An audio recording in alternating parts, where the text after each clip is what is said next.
冷蔵庫に入れるべき野菜とそうでないものを区別すると、鮮度が長持ちします。冷蔵庫に入れるべき野菜は、レタスやほうれん草、キャベツなど、葉物や根菜類です。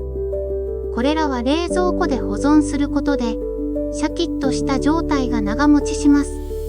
一方、冷蔵庫に入れない方が良いのは、じゃがいもや玉ねぎ、ニンニクなどの野菜です。これらは湿気や低温に弱いため、常温で保存するのがベストです。正しい保存方法で食材を長持ちさせましょう。